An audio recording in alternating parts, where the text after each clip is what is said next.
Cue music.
it's a magical track. It is one which is steeped in racing folklore for generation upon generation. This is the circuit where if you find victory here, then every other circuit in the world sometimes does not matter in terms of a season. This is the track which everyone wants to try and prove themselves. It is speed personified. It is one of the fastest tracks on the Sunday Cup calendar as the British Sim Racers TCR Sunday Cup heads to Monza at the Temple of Speed for this rounds 22, 23 and 24 here of this magical championship. Good morning, good afternoon, good evening to all of you watching around the world. It's a little change up from us. It is a different broadcast overlay that we have for this one. Our camera's slightly different for this as well, but we still welcome you into our broadcast. I'm Jake Sperry, joined alongside with Caitlin Penny here in the...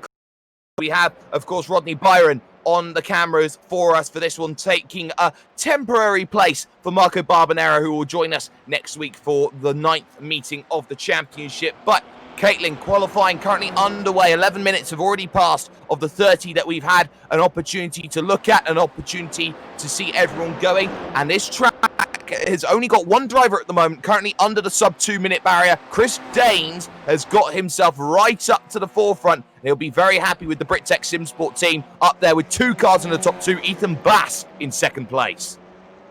Thank you very much, Jake. Welcome everyone to Monza. It's going to be a very interesting one here. And I know that I say that quite often, but Monza especially is one that a lot of drivers have been looking into. And I know that because looking forward to, sorry. And I know that because I've spoken to a few of them.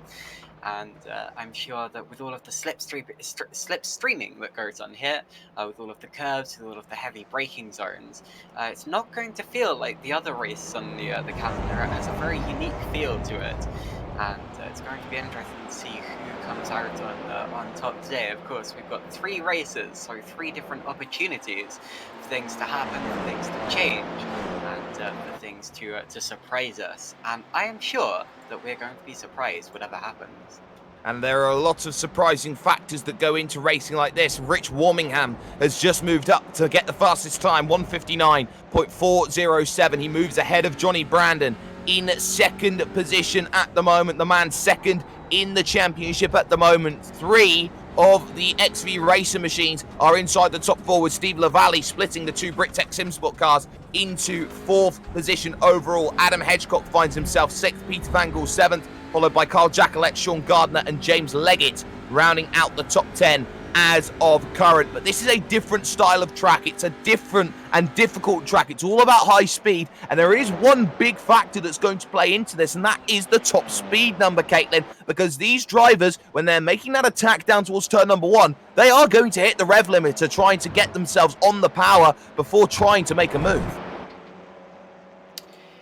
It's definitely something you have to keep in mind. You have to make sure that you're not topping out on the straights, because that can stress the clutch. It can stress the engine, and it can also put stress on the driver too. I know that's a weird thing to say, but when your engine's revving like that and you're in the slipstream with someone, it can often take your concentration off the move that you're about to pull, and when you're in the slipstream, you need to make sure that your car is running just as well as when it's running on the circuit. And of course, or as normal, my apologies. But of course, you can't put too much into that because otherwise, if you make your gears slightly too long, you're not going to get a good run out of the slower corners on the track. And there are a few. I know that Monza is known as the Temple of Speed, but the exit of turn 2 is slow. The exit of, well, all the chicanes are fairly slow, except for the long, very fast Ascari chicane, which comes later on in the lap. And off the start as well, they're so closely bunched together, and the starts are so difficult in these cars due to the manual clutch, that you're going to need to get your gearing right. So I think in terms of setup, that's what the drivers would have really focused on, getting the gearing right for normal running as well as running in the slipstream, which there will be plenty of. There absolutely will. Nicole Foggy has gone fastest, 1:59.168. He is fastest by a good 2.5 tenths of a second over his teammates as XV Racer go 1, 2, 3, 4, and 6 at the top of the standings at the moment, which is incredible to see at this point in time. But let's take a look at those drivers' standings just for the moment. The Excite Energy Championship points sees Nicole Foggy on top by 105 ahead of his teammate Johnny Brandon. The RSO vehicles have pulled out of the championship, so the likes of Cedric Nebelshik, Robin Haase, and Niels Carstensen will not score any more points from 3rd, 4th, and 8th at the moment in the championship. But more importantly than that here, Caitlin, is that race to get inside of the top 9. You've got to be inside that top 9. That will grant you your opportunity to go into the showdown. Your points are very much NASCAR chase, elevated to 10,000, something that our director will know very, very well. And on top of that, it's going to be plus how many showdown points you get. Of course, you get them for pole position, fastest lap, and also finding yourself on the top 3 during or in the race and leading a couple of laps. So Nicole Foggy in full control of both total points and showdown points at the moment, Caitlin. But the likes of Adam McNally currently on the bubble in 9th, likes of Chris Danes, Julian Janowski, and Carl Jacquelet sitting on the outside looking in. I think there's going to be a lot of different opportunities for people to get those bonus points, those showdown points, rather, because of course, with all of the slipstreaming that goes on, there's going to be a lot of overtaking, plenty of drivers that could get themselves up to the front of the field when they probably don't expect to be in that position at present, and that also makes fastest lap and even pole position quite unpredictable. Because the slipstream is so effective. So drivers who don't find themselves in the slipstream aren't going to find themselves going that quickly. And you often see drivers treating qualifying here very, very differently to at other tracks. Because at some other tracks, you'll want to find clean space on the road and not have a car directly in front of you, especially a slower car. But at this track, you want a slower car directly in front of you because you want to be able to slipstream them down the straight and then pass them towards the end of the straight to slingshot you into the corners and through the rest of the lap as well. So that's why you often see the pole time being set by the driver who sets the lap latest, but with the most slipstream. And it's where you often see quite muddled up orders here in terms of fastest laps and also starting positions. So I think this is going to be extremely unpredictable, and with the reverse grids in races 2 and 3 as well, or partially reverse grids. Yeah, I don't know what to expect today. We're about to see. Well, at the moment, expect dominance from XV Racer. They have been absolutely fantastic, and Johnny Brandon has moved up to the fastest time again, and he breaks the 159 barrier, 158.9. He's got those tyres up to temperature, and it's a difficult challenge to get this version 7 tyre model up to temperature really quickly here, Caitlin. Track temp, only 22 degrees, mostly cloudy, 19 ambient, not much wind at all to deal with at in-sim time of 9:15 in the morning. They've got 12 minutes left here in qualifying, which is not long at all. They are allowed to finish their lap in terms of open qualifying setting, but the big key here for this, Caitlin, is the fact that these drivers, cold conditions, have to get the tyres up to temperature quickly at a track where you do need a drafting partner, even for the fact that, you know, even though you are hitting that rev limiter and you are struggling in the latter goings of the straight, you still need that slipstream to get through the acceleration phase faster. You see, tyre temperature is quite a weird thing with these TCR cars, because a lot of people have been saying that they get up to temperature really, really slowly, but then they overheat really, really quickly. So there's obviously a real zone, a real sweet spot for these cars, especially in terms of the front tyres. These are front-wheel drive, of course. They're also front-engined, so all of the weight, all of the stress is going over the front axle, the front left, especially at a circuit such as Monza, through the long parabolica and the rest of the very, very fast corners. But one thing I'm mainly interested on here is that because there's a lot of straights, it means that the tyres have more time to cool down. So I don't expect we'll see quite as much overheating today, except we might, because of that parabolica corner that really does tend to catch out cars and tyres, especially being right off the back of the Variante Ascari and the Lesmus. But at the same time, it does also mean that the drivers are going to struggle to get their tires up to temperature even more than usual. Sometimes you see the fastest lap being set on the second or third lap. Maybe today may be the third or fourth lap where the qualifying pace really starts to be shown. And if you look at the stream of XV racer cars, it really is like a stream. It's flowing like a river through through the chicanes at this point in time. It looks like none of them are on hot laps. They're all weaving to warm up their tires, and they have been for the last couple of laps as well. So at this point in time, it's all about getting temperature into your tires before going for a flying lap. And I tell you what, if anyone comes through on a hot lap here and finds himself on the back of this train, they're going to have a really tough time getting past it all. Well, the good news is the nearest vehicle to the train is Martin Sampson, who's heading himself through the Variante della Roggia, the second chicane out here on circuit in the number 79 Automech Knockhill car with James Leggett on the back of the train. So Boosted cars on the back. Adam Hedgecock, 9th at the moment in qualifying. He's on the rear of this as well. Debutant for this one today, Lane O'Connor, part of the XV Racer train. He's there along with Carl Jacquelet, who finds himself in 11th position. Everyone wants to be on the XV Racer train. They are the fastest cars at the moment. You pick up that draft, you get what you need, you get the times, which really do help out. Currently 29 vehicles have the opportunity to set laps. 27 have at the moment. Some surprises then in terms of the order sees the likes of Adam McNally only down in 20th position. He is struggling with qualifying here today at the moment, but gearing up for another lap, another case of weave and make sure that the tyres are up to temperature for the likes of Nico Foggy, Steve LaValle, Rich Wilmingham and Dan Brown. They all need to make sure that they are on the train and getting the times that they need as they break into the Rettifilio for the very first time in terms of this flying lap and looking to get the power on towards Curva Grande, turn 3. This is all about this momentum and building up the power as they head over towards 240 kilometers an hour. That's where the rev limit is found as they think about the Della Roggia coming up next.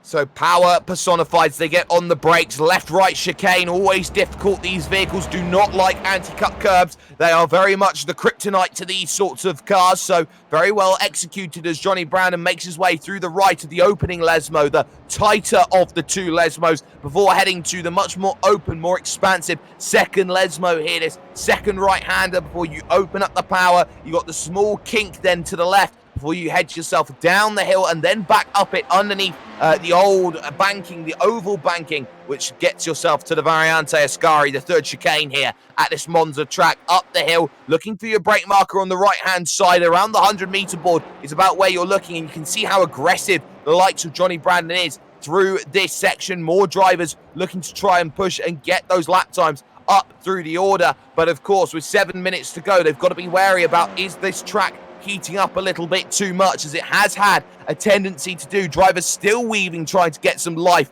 into these tyres. It is very cold. Of course, they start these conditions in morning time conditions, so it's always going to be very difficult for this one to get correct, as around the final corner, the Parabolica, they come along and make this push over towards the start-finish line. We'll see if there are any improvements in terms of times. There are not. Everyone in the mid to low 2 minutes. I just caught an eye on Dan Brown's time. It was a 2-minute point 2. Not good enough to find improvements. Carl Jacquelet doesn't find the improvement that he was looking for, nor did Adam Hedgecock, and definitely didn't from James Leggett either. Bass and Danes working together at the moment, trying to find some times. It's not as big of a train here, Caitlin, but what it certainly is an attempt to work together to try and find the times needed. Yeah, sorry about that just now. I thought I'd unmuted my microphone, but I hadn't. But yeah, indeed, this is purely teamwork at this point in time. They're all working together to get that lap. There's also some people in there who aren't teammates with them, but are just tagging along for the ride anyway. And well, that's important. Of course, that's going to benefit everyone in that train, because there's actually an effect in racing that people don't talk about that often, which is that when you're being slipstreamed by a car, you too get a very, very slight speed boost because of the air kind of pushing you along from behind. It doesn't affect you as much, and it only really tends to be felt when they're right on your rear bumper. And if that happens, then I'm afraid you've probably got more to worry about than how much of an effect you're getting. But whatever the case, still you have a long chain of cars who are going to help each other one at a time. Someone just running off there through the Variante Ascari and going for a trip through the gravel. You need to make sure that you don't do that when you're going for a faster lap, because that can upset the entire train and throw everything off. And I've seen incidents and accidents happening in qualifying at Monza in the past, and not on the ideal line here, heading up towards the Oh Uh-oh. yeah, there we go. Right as I say that. Saw that coming. Heck. Well, that's Lane O'Connor, who has himself a big moment then, trying to slow down onto the back of the train. I was just going to keep an eye out on just how close that he got himself. So he hits the brakes and he just clips the grass moving to the right-hand side. And once you hit grass in this vehicle, you are a passenger. And that is always the difficulty that drivers are going to find. So Lane O'Connor has to dive back down onto pit road with just 4 minutes to go. And effectively, he will not find improvements in terms of his time. Let's talk about the team's championship ever so quickly when it comes to racing here on Forever Sim Racing. And currently it is XV Racer who holds 745 points of an advantage. They are expected to take the championship very soon. 1,000 points clear of their nearest challenger, Excite Energy, who will leapfrog RSO, who have withdrawn from the series. Boost 10 Motorsports currently find themselves 4th, net 3rd, with Momo in 5th position and the BritTech Simsport team in 6th. But BritTech could find big improvements. Let's talk amateur as well whilst we're at it here.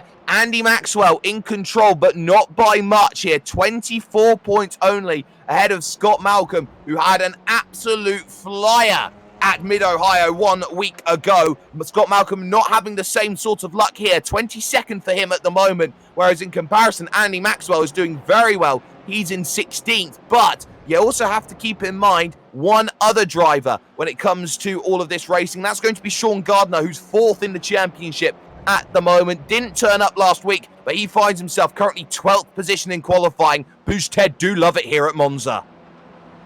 Yeah, someone pointed out to me that there are currently 3 Boosted cars in the top 10. I'm not sure if that's still the case, but there definitely were.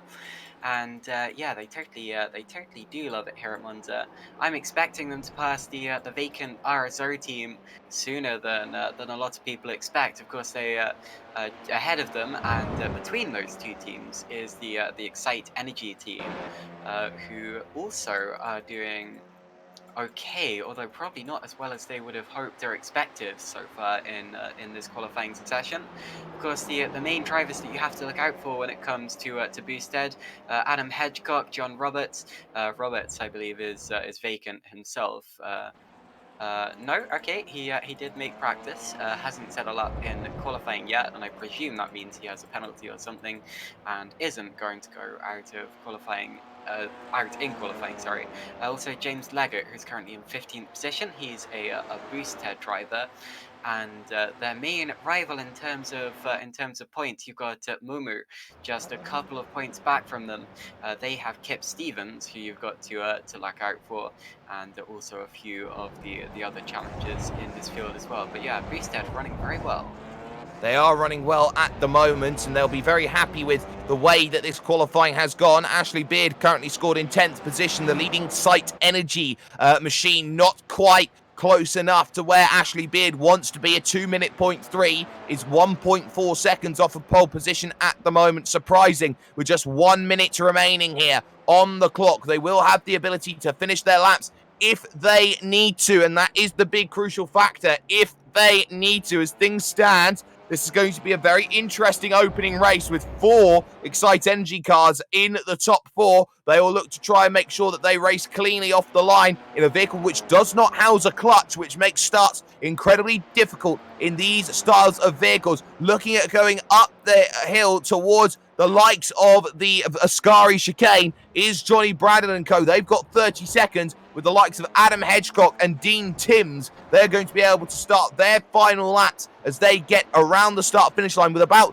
20 and 15 seconds to go respectively as they will cross over. It is a short run to the start-finish line. You can see Adam Hedgecock using all of the track to try and find advantage. 2-minute point 3. No dice as he used all of the inside and a little bit more. 5 seconds left on the clock, so The train of XV Racer cars will not make it over to the line to set one more. We'll see what they do, though, as they look to cross the start-finish line. It does look like they're trying to go for a big, quick lap. On the back of that, it's Carl Jacqueline, who was very gracious in letting everyone back through to have the XVR train as they push to the line. We'll see if there are any improvements. None for Johnny Brandon, and it looks like Rich Warmingham does a 59.469, doesn't find the improvement. Steve LaValle doesn't find the improvement, nor does Nicole Foggy either. So everyone there did not get improvement except Dan Brown, who jumps up into third position with a good time of a 159.3. He'll be happy with that one as he looks to go through. Chris Danes, though, finds some improvements in times. He goes up to third. He breaks the stranglehold at the top for Brittech Simsport, and he'll be very happy with that, Will Danes, as this one works out in his favour. Ash Beard over the line, moves up to 9th, bumps down Adam Hedgecock into 10th position overall as he gets what he wants. What about the amateur category leader, Andy Maxwell, looking to try and find his run over to the line? 2:07, his best at the moment. That's a 2:01.6. He does not find the time as Michael Bingham comes down onto the lane. Martin Sampson crosses the line, 2:08, not quick enough to improve. His best, a 2:07.94. We look at Scott Malcolm, second in the championship for Result Clothing, as he makes his way through Parabolica. He's in 23rd at the moment, needs to find some improvement to give himself a little bit of help in terms of this race, and this push to the line for the number 74 machine is going to be crucial. What can he do? 2:01.150, he improved in time, but crucially did not improve when it came to position. Here's Adam Hedgecock making the charge to the line. He needs to find himself a 10th of a second, even more, and he finds the time that bumps Ashley Beard back down 6 thousandths quicker than him. 2:0.82 was good enough as Dean Timms dives down onto pit road. Everybody is across the line that has done a lap time. This is how the grid will stack.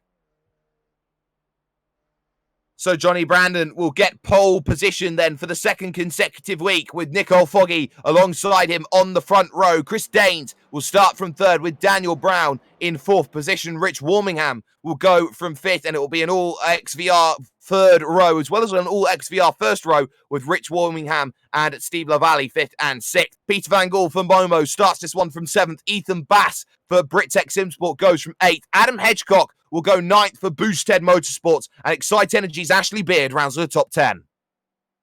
11th place after all of that was Carl Jacqueline, a driver who I keep seeing taking 11th place. That's interesting. Sean Gardner was P12, followed by Lane O'Connor. Carl Hardy, P14. James Leggett, P15. Then Andy Maxwell, Lee Diemer, Martin Sampson, Julian Janowski, and Charles Kellyman was P20. And playing blackjack in 21st is Adam McNally, who's had a poor qualifying by his standards. Michael Bingham is 22nd with Scott Malcolm 23rd. Jim Flanagan and Dean Timms are 24th and 25th. Steve Cooley and David Ayers are the last setters of times on this one, 26th and 27th. The three drivers who did not set times, Dan Blake, Kip Stevens, who got in a little bit late, and also the gentleman, John Roberts for Boosted Motorsports, who has been chatting with us very, very nicely over the course of this one. And this is going to be a very interesting opening race that we're going to be seeing for this one. It's 15 minutes of this and things go. It's 8 laps worth of racing that we're going to be seeing. We'll see how this one plays out in the long and the short. Watch out for just how aggressive these drivers are going to be in the early goings. A caution could change quite a bit in terms of how this race is going to be run. So these drivers have to be careful, especially about the concertina effect down towards turn numbers 1 and 2. The Variante, the Retta, always going to be the place where issues can and often do arise when it comes to these. This is going to be a tough track to overtake at today, especially with the fact that everyone is going to be hitting that rev limiter when they're trying to get on the power, the overspeed you see in other vehicles such as Formula 1 vehicles, Skip Barbers, etc. et al. It's going to be a lot tougher to see those overtakes being made. You cannot get the slingshot when you're hitting that 11 marker on the dial, but everyone knows that Nicole Foggy is in complete control of this championship. He's thinking of one thing and one thing only, and that is scoring showdown points. And every showdown point is going to be a big, key, vital battle point as they all look to try and get themselves moving forward. Johnny Brandon finds himself up on the grid and looks to try and find what is needed. One driver we are waiting for is Martin Sampson, who grids himself then up onto the field. Everybody then on the grid for this one. Lights will come on top of the iRacing gantry. 8 laps and 15 minutes worth of racing here at Monza starts now, and they get themselves underway. Johnny Brandon gets a good start. Not as good a start, though, from Rich Warmingham. He gets absolutely swarmed from the third row as everyone streamlines on by side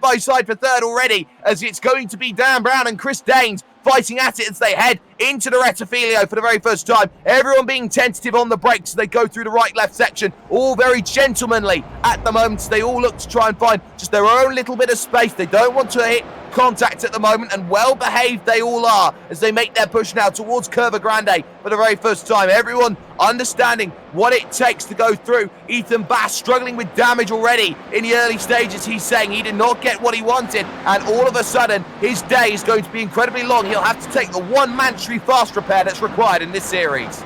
Very clean first couple of corners. I hope I'm not cursing anything, but I was looking at the back and everyone went through cleanly. Look at Brandon and Foggy up the front. Foggy taking the lead there on the inside. So Nicole Foggy already leads this race ahead of his teammate Johnny Brandon, heading up towards the second Lesmo, and Darren dipping a wheel onto the grass slightly, as is someone else behind Chris Danes.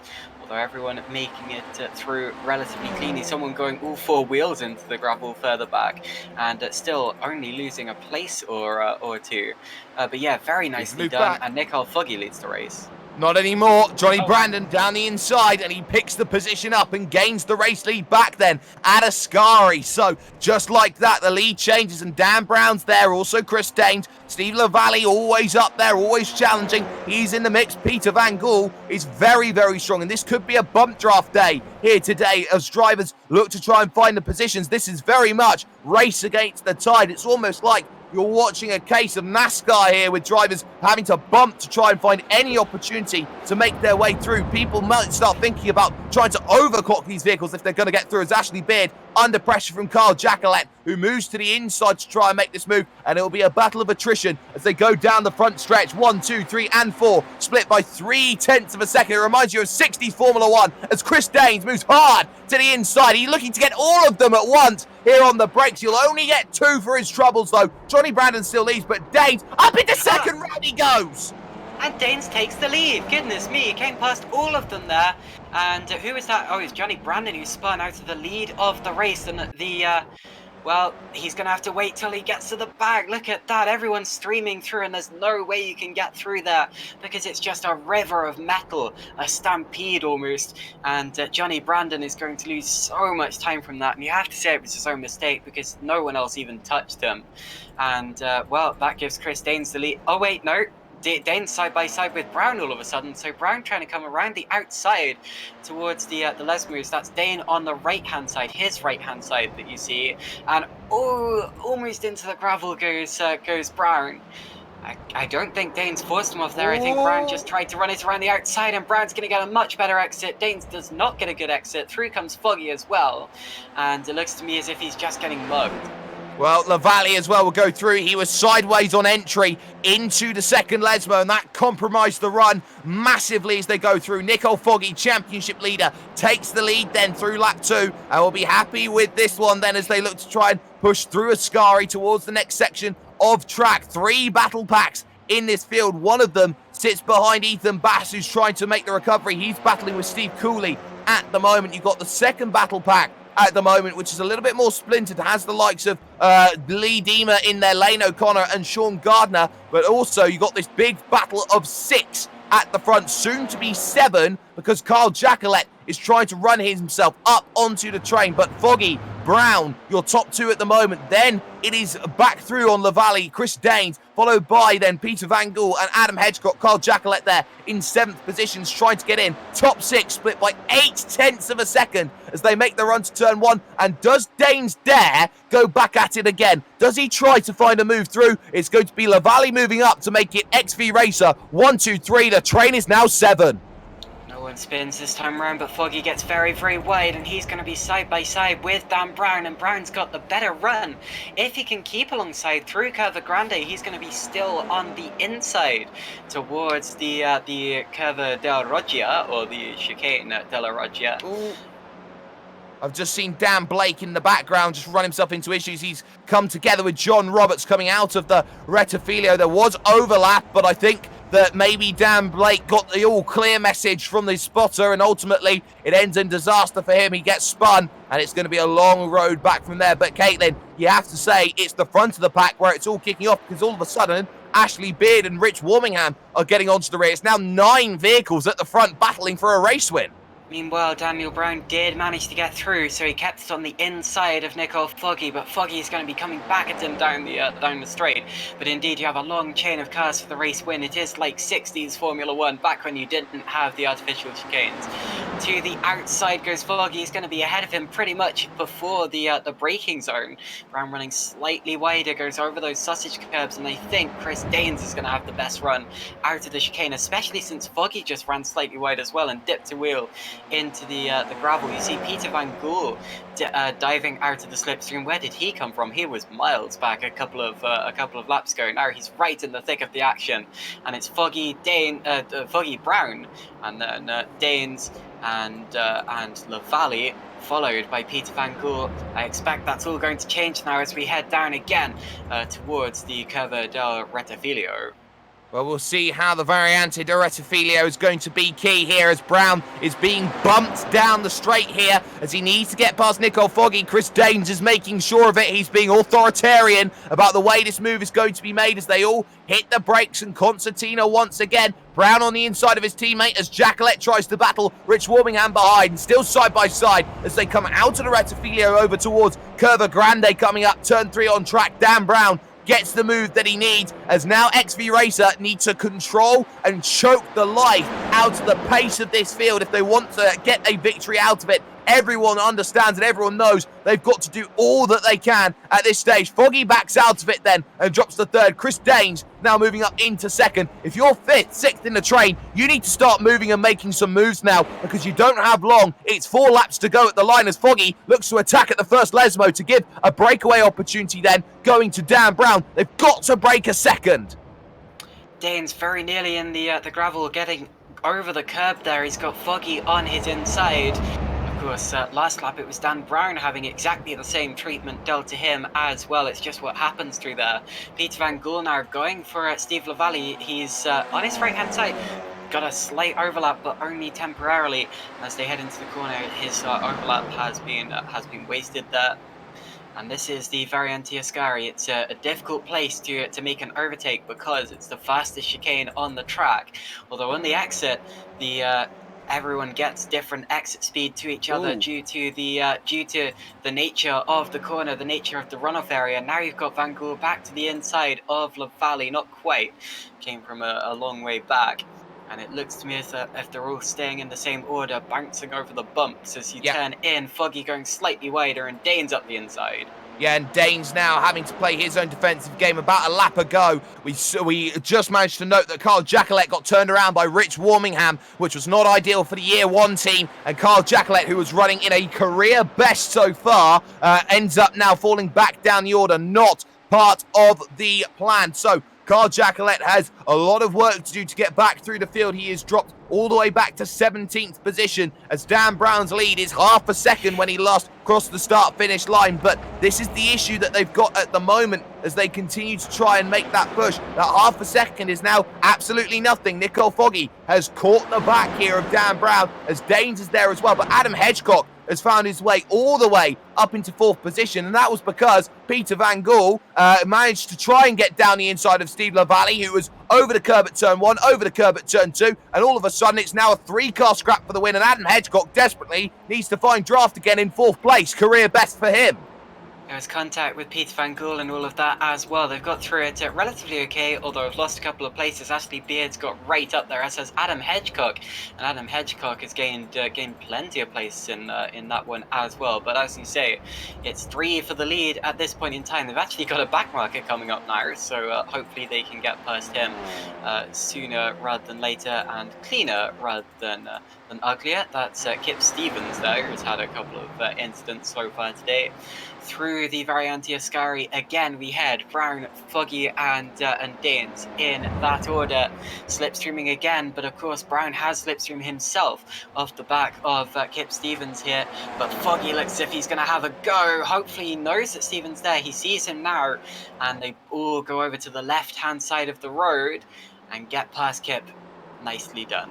Well, all nice and easy there as the top three work together to break away. Adam Hedgecock's got nothing in terms of that scrap, so they go through. Keep an eye out as well on one Andy Maxwell. He's having a stellar drive at the moment. He's in 10th position, the amateur category leader, and he'll be getting mega points here, but will only take a couple away from Sean Gardner, who currently finds himself sat in 12th position on the road right now. So Gardner will be looking to try and chase down Lee Deemer to get to Maxwell as quickly as possible as they get on the brakes into the opening section of track once again with just 4 laps to go, as a lot of battles happen in the middle of the pack. The likes of, say, one Adam McNally trying to get himself into the battle right now with Lane O'Connor, both of them getting vocal over the radio, having a bit of fun. Adam McNally comfortably getting the move, but the slowdown penalty hurts him back. Lane O'Connor gets a freebie. Cookies, that's his.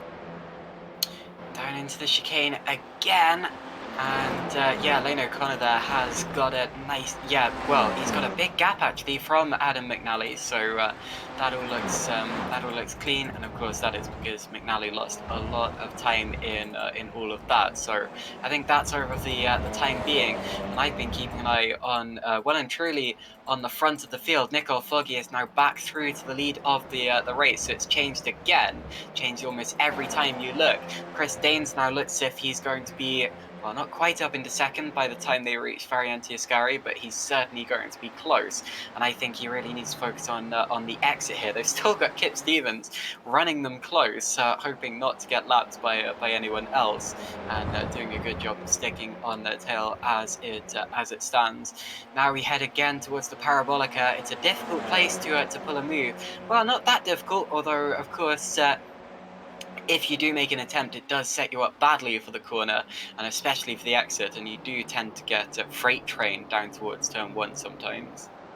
Well, it's very much a very difficult battling pack that everyone's going through at the moment. It's Take Me Down to the Draft Fest City, where the grass is green and the cars are pretty at the moment as they continue to try and find their battles. Here on the outside then, Chris Danes decides, I've had enough of sitting and waiting. Draft, though, is given, though, to Dan Brown by Nicole Foggy. The teammates working together as they try to box Danes on the outside. Danes nowhere to go through the opening section, trying to open up the corner through the second part of the Rettifilio to go out there and attack, and he can't. He has to bump draft again here with 2 laps to go. Every single time Chris Danes is bump drafting and not making the moves because he's got no way of finding the attack that he so desperately wants. It's a nothing cause at the moment for him trying to fight, and he wants that win, but he's just nowhere at the moment. And finally he moves up into second with a huge lunge. Can he slow it up? Yes, he can, with a bump to boot.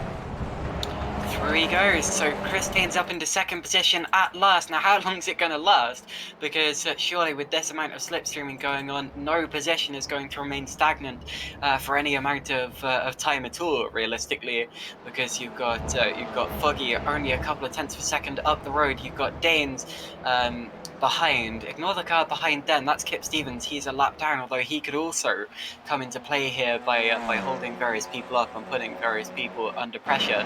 He does have every right to fight so long as he's not getting in the way. But of course, for the meantime, Chris Danes is looking for a way at getting back past, Dan Brown is looking for a way at getting back past Chris Danes. And they have to be careful that they don't have Adam Hedgecock on them before long, because Hedgecock, who was running, I think he was running about 7th or 8th last time I looked, he's up to 4th position now, with the slipstream, with the battling pack behind, and it's all changed at the front of the order.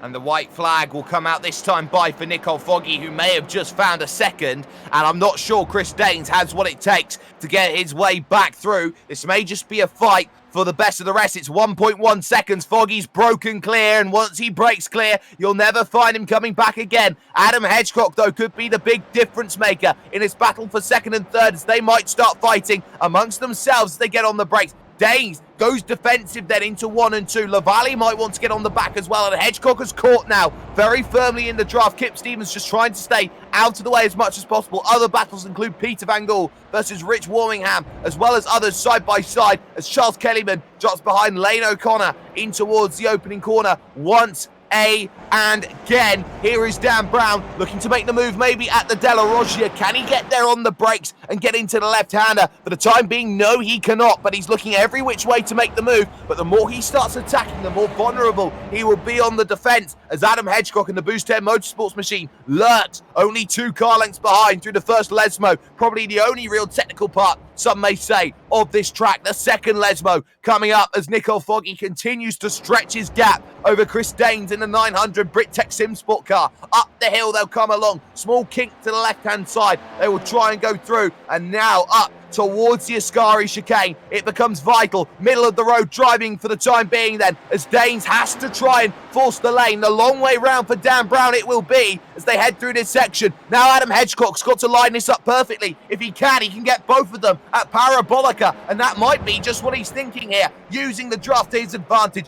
On the power they go as they head down the back straight. The Reto for the final time, as now Dan Brown moves to the left-hand side, fighting for second position. Can he get what he needs here on that outside line? He looks every which way and he'll hold it every step of the way, looking to get everything he possibly can. In the meanwhile, Nicole Foggy will cross the start-finish line and will take round 22 of the championship. But let's have a drag race to the line, shall we? And over the line, it will be Dan Brown who steals it by 0.02 of a second overall. Adam Hedgecock gets a very well-respected 4th place come the end. Warmingham holds off Van Gool and Janowski to the line, who chased down very good late on in that race. And the amateur category leader gets a top 10 for his troubles in some brilliant racing action between them. Some sensational stuff, and it's still going to the line.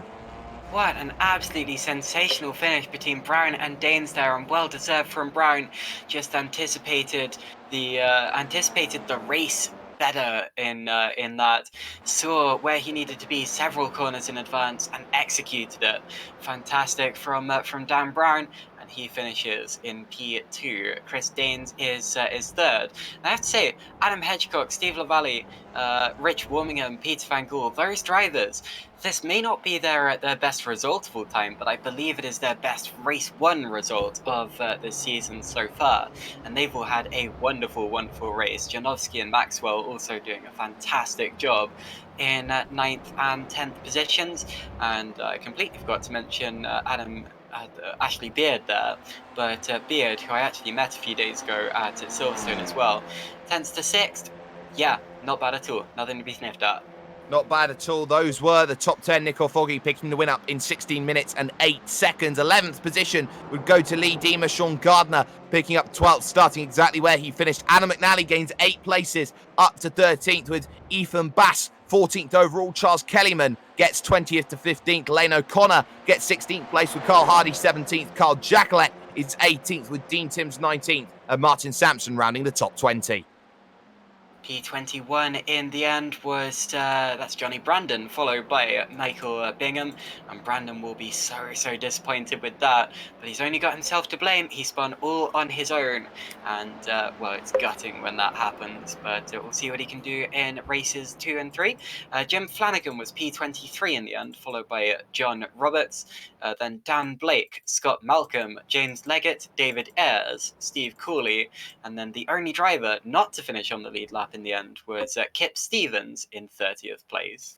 And on top of that, tradition now comes into play, as what we do is here at Forever Sim Racing, it's reverse grid time for the second race of the night. We won't be able to show it to you up on screen, but we're going to spin a spinny wheel. We're going to see what the result is going to be, how many grid positions are going to be inverted, and by the looks of things, the number is 15, so we'll have a 15-car reverse grid. Charles Kellyman will find himself up on the pole position then. We're going to step aside very briefly here on Forever Sim Racing. When we come back, race 2 will be coming to you after this.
Growing up as a kid in Oklahoma, where I'm from, the Chili Bowl is the biggest race that we have.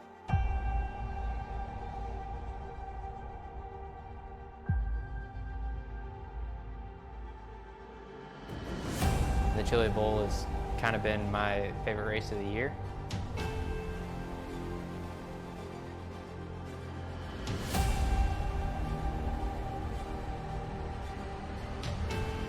Growing up a dirt racer in Oklahoma, that's kind of the holy grail.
Welcome back, ladies and gentlemen, to the British Sim Racers TCR Sunday Cup here from the Monza Eni circuit here, Autodromo Nazionale Monza, from the wonderful Monza and Brianza region of Italy. It's Shakespeare and Caitlin Penny here in the commentary booth. Byron on the cameras for us here, as everyone is having a very, very fun time with racing that has been absolutely sensational. To those who get it done for us as well, firstly to Forcex Designs, who do normally put themselves as our graphic sponsor for broadcast here today. Of course, we are having a couple of changes to our graphics at the moment, a few issues on our end. We do apologize for that. But ultimately, we still think you're going to have a whale of a time. And of course, a big shout out to Violet. You can catch her music on SoundCloud, Bandcamp, and on Spotify as well. If you want to check out more music action from her, the songs that you've heard, Convergence, and also Monolith to a Halcyon, you can catch on her Homewood album. Make sure that you check that out as well. So, new album coming up, Queen of Misfits. But this is going to be an interesting second race, a 15-car reverse grid, a few drivers out of position to start, and there are going to be a few drivers looking to try and pick up a few points at a place where I think that a few drivers are better placed to get points than others because they have that ability to stick in the draft here, Caitlin. Likes of Andy Maxwell, Sean Gardner both did wonders in that opening race to get themselves some big results. Carl Jacquelet will want to come back through the field. Also out of position is Johnny Brandon, who missed the reverse grid as well. So this is going to be a tough race for drivers to get back through 15 minutes. Well, I said that it was going to be an unpredictable race with a slightly muddled up order compared to usual. And I say that with all due respect to the drivers who did get the best results in that last race. Because ultimately, this all boils down to racecraft. Of course, you do have to have car control as well, and you do also have to have pace, but there you don't have to rely so much on those as you do at the other tracks on the calendar. Because of the slipstream, because of the amount that you have to anticipate the race, the amount that you have to set up what you're going to do several corners in advance to make sure you're not just going to have your opponent blast straight past you again. Realistically, it's all down to racecraft and how well you can race psychologically here. And I'm sure that with the reverse grid, where you have other drivers on a much more even playing field to you than usual, yeah, that's going to come into play more so than ever. It certainly will come into play more so than ever, and I think quite a few drivers will be looking to try and get some big points coming out of this second round, or this second run through. This is round 23 of the championship now, with everyone trying to make this fight. And everyone knows that it's a tough round here because of one factor, that being trying to keep within the draft. They know it's an even tougher factor for next week because we head to Lime Rock Park, the final race before the showdown points effectively get put into effect. And Lime Rock as a place to battle in a week's time, Caitlin, is going to be tough. Everyone knows it. Everyone's raced it. It is Lime Rock Park. It is almost all right-handers except for one left. That is going to be a track where it's going to be relying on skill to make all the overtakes to win that race. Yeah, Lime Rock Park, of course, one of the most difficult race circuits that there are. It's very, very short, meaning traffic may come into effect, especially if there are multiple incidents, which I'm sure that they will be, because it is treacherous with the amount of hills. And of course, it's not just that it's hilly, but it's the fact that you're braking and you're steering and you're exiting corners over the crest of hills and through dips as well. And that's always very, very tricky. And the opening sector of the course as well, you've just got grass by the side of the track, and then a big field. So if you're going to dip a wheel off, especially going into turn one, you're just going to get dragged wide. And I expect that while this circuit, Monza, is going to be all about racecraft, Lime Rock Park is going to be more about pace and car control. And that pace and car control is going to be absolutely vital as practice will come to a close. 1 minute for drivers to get up onto the grid then, following up another 15-minute sprint race coming up. 8 laps. Not keep your eyes off of it on the BSR TCR Sunday Cup, and it's going to be absolutely magnificent. The grid shall be then as follows for this coming up race. It'll be Charles Kellyman on the pole position, Ethan Bass alongside with Adam McNally third and Sean Gardner fourth, followed by Lee Deemer and Andy Maxwell. Julian Janowski starts seventh with Peter Van Gool eighth. Rich Warmingham goes from ninth with Ashley Beard 10th. Following that, Steve LaValle, Adam Hedgecock, Chris Daines, Dan Brown, and your race winner from race one, Nicole Foggy. Alongside him, Lane O'Connor, his teammate. Then Carl Hardy and Carl Jacquelet, who was up as high as 7th in the first race. Dean Timms, Martin Sampson, then Johnny Brandon, who spun from the lead. Michael Bingham, Jim Flanagan, John Roberts, Dan Blake, Scott Malcolm, James Leggett, David Ayers, Steve Cooley, and Kip Stevens makes the 30 cars lining up on the grid. And that is how you do a quick fire grid, knowing that drivers could all line up at any point within a minute. Nicole Foggy gets himself on the grid. Everybody is almost set and ready. In fact, everyone is set and ready. Lights on top of the iRacing gantry. Round 23 then of the championship is underway now, and it's a long wait on the start, and Gardner gets the slow one as they move through. Oh, and Maxwell almost made contact there, trying to be too cute with the way that he goes through, and almost more contactors. That's going to be, I believe that is Ashley Beard, who tries to find a way through. No dice. Gardner, the one falling backwards as they all concertina up once more into turn number one and try and find a little bit of a lane. The Automet car struggling there in the middle. That's Janowski, nowhere to go, and around almost goes Gardner into the side of, I believe that is going to be someone who didn't want it. That one being Chris Daines as they go through. We stay green though here as drivers not happy. Janowski not happy. 3 wide for the race lead almost. McNally already attacking Ethan Bass, looking to try and get himself up to the front of the field early. Can he get it done on the brakes? No, because that Bricktech Simsport car is good, but he's run way too deep through the corner, and McNally breezes by and takes the lead. Yeah, there was an accident near the back. A couple of cars went for a spin. Jim Flanagan was involved in another car, just had nowhere to go and ploughed into him and got spun off as well. But indeed, we have Adam McNally in the lead of the race now, just out of Ethan Bass. Look in the background, someone just went flying over the grass there and lost plenty of positions. That was one of the higher placed cars towards the start of the race. So someone losing ground as it stands. And now as we stream down towards Variante Ascari again, this is where the overtakes are about to take place, and that looks closer than I'd like in the background there.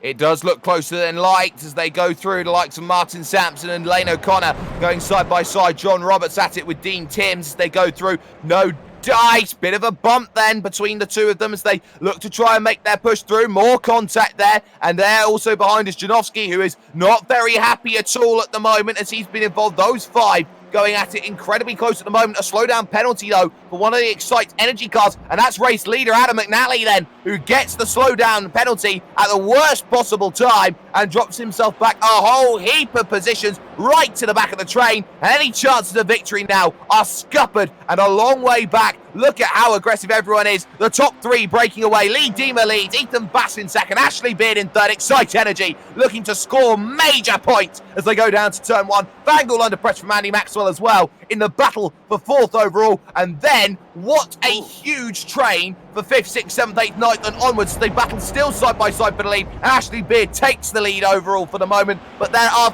4 XVR cars in a row. Yeah, Beard just took them all there going down towards turn 1, just as we saw in the last race from Chris Daines. Now we've got Deemer and Bass side by side. They were fighting for the lead. Now it's for second, and it looks to me as if Bass is going to have to back off for the time being. But yeah, in the background we have all of the Excite Energy guys fighting. Nicole Foggy gives Johnny Brandon a little tap. I think Brandon got slightly sideways and Foggy didn't have anywhere to go, and someone spun in the background there. Someone had spun in the background, and that wasn't good at all. It is probably Carl Hardy there, and it is Carl Hardy in the, that is the Result Clothing car, the York Guard.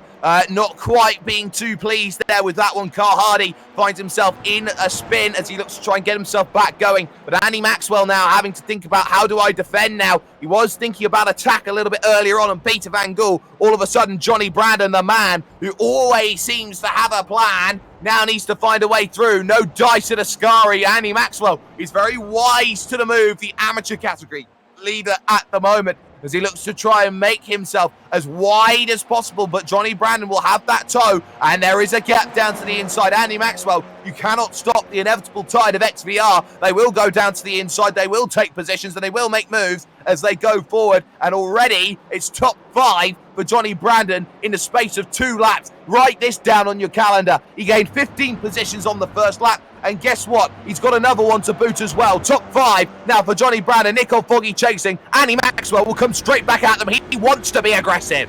Here he goes. He's on the right-hand side. His right-hand side. You've got Foggy and Maxwell right there as well as Johnny Brandon. Brandon goes over to defend Foggy. I'm not sure why he's doing that, because Foggy has... well, he's, of course, Johnny Brandon's teammate, and now he gets past Andy Maxwell as well.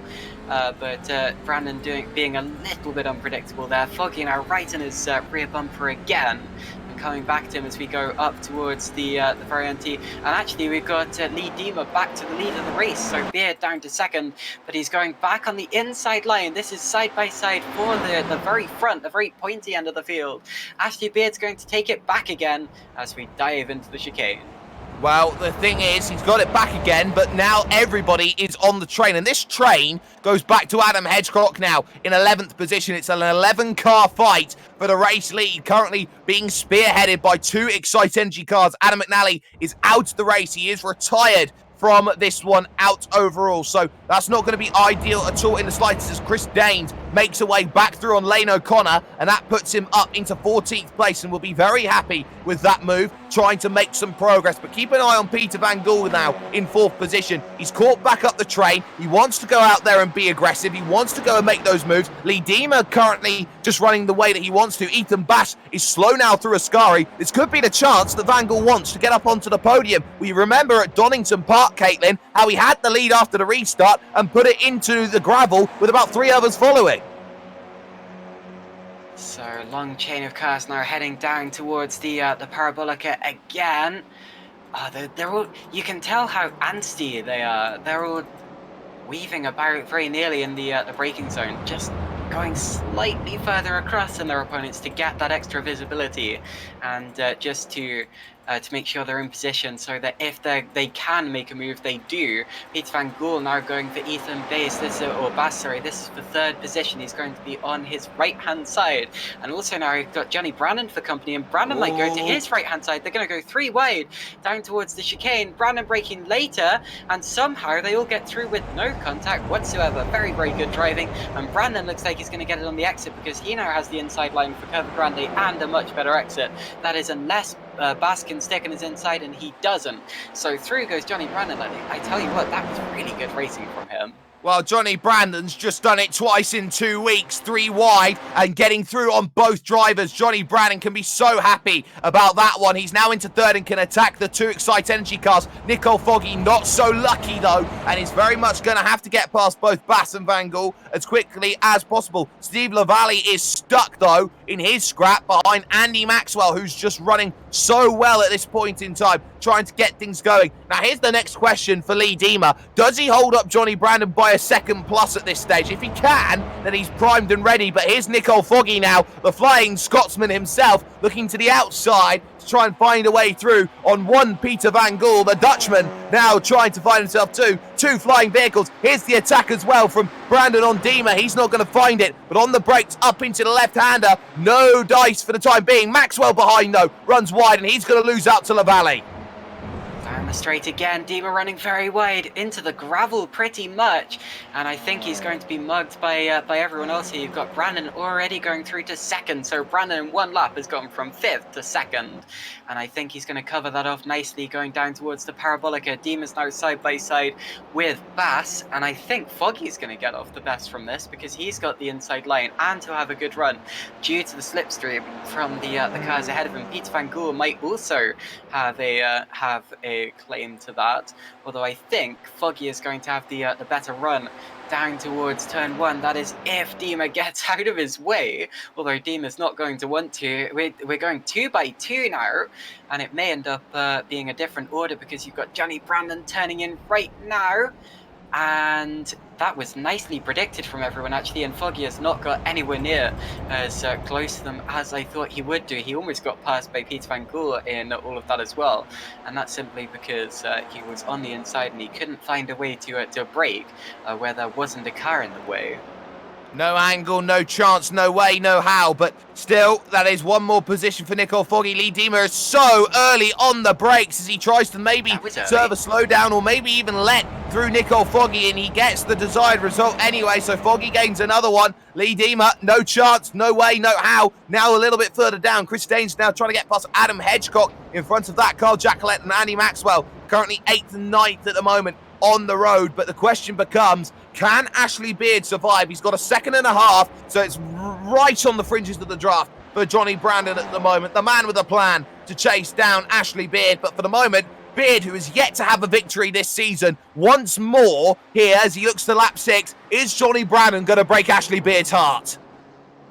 I expect so, actually. I expect he's going to have a go in the next couple of laps. I know there's 1.5 seconds between them as it stands, but Brandon has been charging. He's got the momentum. He is firing towards Ashley Beard as it stands, and I expect that by the time they cross the start-finish line, that gap's going to be more like 0.6 of a second, and Brandon's going to be right in the slipstreaming zone. So yeah, I think it's going to happen sooner rather than later. Meanwhile, in the background, I've just seen that Sean Gardner running wide, and Chris Danes has already got past him. He's now got Dan Brown not up his inside because Brown's made a slight mistake. He's now fighting with Julian Janowski. So that's another driver that I'm looking at in all of that one. But all change between those as they cross the line. It's Adam Hedgecock, who of course retired from, or very nearly retired, definitely dropped down the order in race 1. And another driver losing a lot of time in that last lap was David Ayres, I think.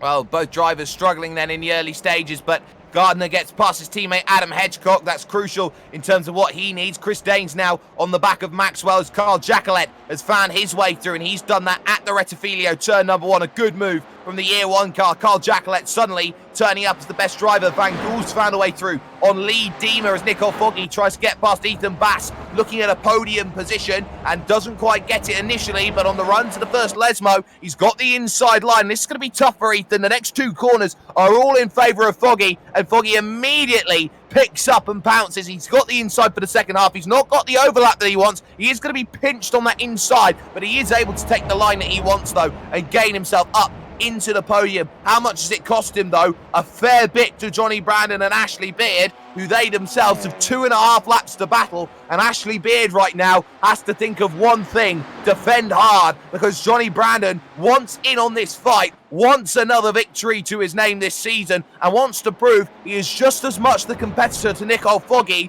at the moment. Not close enough just yet, but ultimately this could be Johnny Brandon's moment. Down the straight towards the Parabolica once again. Brandon taking a look to the left-hand side. Beard pulling across the right just to say, well, no way, you're not getting through there. Nicole Foggy has taken 3rd position. He's up into the podium places now. And Ethan Bass is under pressure from Peter Van Gool. And Van Gool is having a wonderful, wonderful race weekend so far. This is the best that I've ever seen him race so far. Across the start-finish line, Beard followed by Brandon. The gap's just 0.3 of a second, so Brandon took a whole 0.3 out from him that last lap. He's now going to the left-hand side. Beard covers the inside line of the corner. You've got Foggy and Bass fighting in the background, and Brandon goes round the outside of Beard. The next corner he'll be on the inside for. Johnny Brandon takes lead. Wonderfully done. Foggy side by side with Bass still. I think Foggy might just stick ahead as they head up towards the Della Roggia, but wonderful from Brandon. Wonderful from Johnny Brandon. He leads with 2 laps to go, and now Ashley Beard has just got to wait for the right moment. He's got the draft. He can go out there and attack if he wants to. Bass coming back, though, at Nicole Foggy, and the championship leader. Time to prove what you're made of, son. On the brakes, around the outside, trying, not going to find it. Inside line, just half there, and now here comes one Mr. Peter Van Gool, the Dutchman, down the inside, and Van Gool will say thank you very much, or will he? Little bit of door rubbing between them as they go through. Bass forced slightly wide, and now Lee Dima's got to try and pick a lane as they go through and battle on, and still they fight. And Bass is going to get the better run. He goes on the outside line. Van Gool does not get a good run at all. Here comes Steve Lavallee, who wasn't involved in that battle before, but is now right on top of them pretty much. Luckily not literally yet, at least. He's on the inside down towards Varianti Ascari. And Lee Diemer is going to pry Van Gool's door open. Van Gool is very nearly running Lavallee off the road in the background there. Lavallee would have had to get off the accelerator slightly. The car would have been a bit more oversteery through there than he would have liked at this point in the race. And up front you have Beard and McNally, Beard and Brandon. Sorry, I say McNally because he's actually retired from the race now, so he's our first retirement from the race. And Ashley Beard looks as if he's going to go back alongside Brandon on the exit of the corner as we go into the final lap of the race. Well, now what do you do, Ash? He looks to try and get down the inside. It didn't work a lap ago. He lost the position, but he had the overspeed, and now they're hitting rev limiters apiece. 235 Ks before hitting the brakes. Brandon brakes later, and a lot more carefully as well as they go through. They can't allow Nicole Foggy into this fight. That's the last thing that they want as they come out of the Rettifilio. Now for Ashley Beard. Where do you next look? The Della Roggia might be a nice place if you can get the run out of Curva Grande, and he's trying to go around the outside of Curva Grande to pick up the move that he so desperately wants. Can he find the way around the outside? No, he thinks better of it. He's got two more chances, Ascari and Parabolica. Those are the ones he needs to think of next. And now Nicole Foggy is on the back of the train, and this is disastrous, and he lets him through. There's Ash Beard, and there's a huge issue as he hits the grass. I think he just completely had a wheel disconnect there for a moment. Able to save it, still in third. Disaster again as hearts break once more for Ash Beard, who cannot find anything in his savings for a race victory. But here's Nicole Foggy now, who could take it away from teammate Johnny Brandon, the top two in the championship. So a big swing here of 4 showdown points between them. They entered with 6 difference between them, and this is going to be key here for Nicole Foggy, who already took 5 in the opening race as they head their way into Ascari once more. Final time for those two. Nothing doing for the moment. Now Ethan Bass thinking about trying to get onto Ashley Beard as well in a battle for third place. But great scrapping up and down this field. What does Foggy have? Does he have one more lunge on teammate Johnny Brandon? Does he have one last plan, Johnny Brandon? He's going to have to force him the long way around Parabolica. This may just be another drag race. No, they come together. Nicole Foggy slides. And just like that, it's Johnny Brandon, the man with the plan, who will pick up race victory at round 23 and gets 4 bonus points back on Nicole Foggy, who will hold on to second. Bass gets by Ashley Beard for third, with Lee Diemer getting a top 5 finish and a classic start to finish in round 23. Goodness me, that was very, very intense. I'm just having a look back at the replay to see exactly what happened between the two XV Racer guys. It looks... Oh, okay, well, I can't blame Johnny Brandon for that whatsoever. So Johnny Brandon takes a victory from 21st on the grid. Fantastic. 20 cars past there in all of that, and a well-deserved victory. I don't think he contributed to the accident with Foggy at the end there. I don't think it was his fault at all. But anyway... 1-2, I'd say that is the correct order there between the XV Racer cars. Brandon wins. Foggy second from 15th on the grid, so he did a great job as well. Ethan Bass, did a wonderful job to hold on to a podium place from second on the grid, followed by Beard and Diemer, the top 5. And once again, another wonderful race with another very, very close finish in the podium places. That's crashing going on after the finish again. Someone almost rolling there that was bizarre. But anyway, the race is over, and what a race we've seen so far. Very, very clean, very, very fast, and very, very competitive. Confirmation then of results, 16 minutes, 13 seconds. Then Johnny Brandon picks up the win, starting from 21st. Nicole Foggy second, Ethan Bass third, Ashley Beard fourth, Lee Diemer fifth. You've heard all that already. Peter Van Gool gets 6th position then in 4.2 seconds back off the win, with Chris Danes 13th to 7th having to make recoveries early on. Steve Lavallee gets 8th, with Andy Maxwell more big points in terms of his amateur championship. 9th position gives him some big gains again as Carl Jacquelet rounds the top 10, gaining 8 places of his own. So P11 at the end of it all is, I've got my race order all wrong. Okay, Lane O'Connor, there we go. So Lane O'Connor, P11, followed by Adam Hedgecock coming from near the back of oh, sorry, no, he started 12th. I was getting him confused with another Adam, I think. P13th was Sean Gardner, followed by Daniel Brown. Then Kip Stevens, Martin Sampson, Dan Blake, Dean Timms, Scott Malcolm, and David Ayres, P20. And then the final few drivers, it's 21st for James Leggett with John Roberts, his teammate, behind him. Rich Warmingham ran into issues early. Michael Bingham gets 24th. He drops 2 overall. Charles Kellyman, the pole sitter, went backwards, and backwards. It's 25th for him come the end with Steve Cooley in 26th. Then following that, Jim Flanagan, Carl Hardy, Julian Janowski, and Adam McNally fails to make it over to the checkered flag. He finishes the race 7 laps down. But there is one more race, round 24. It's the feature. It's double distance, and it is doubly exciting to go and watch. If you've seen drivers making their way through the field already here, we see 20 positions gained in 8 laps. Well, more could be done in the case of 30 minutes. We're going to spin the wheel. We're going to see exactly where the result lands, and by the looking of this, it seems like it is going to be full minus 2. And that is a big full minus 2. So that is going to mean Carl Hardy will have the pole position for the final race of the night. So a big reverse grid to finish proceedings then of round 23. Stay with us though here at Forever Sim Racing, because we'll be back with round 24, the 30-minute feature.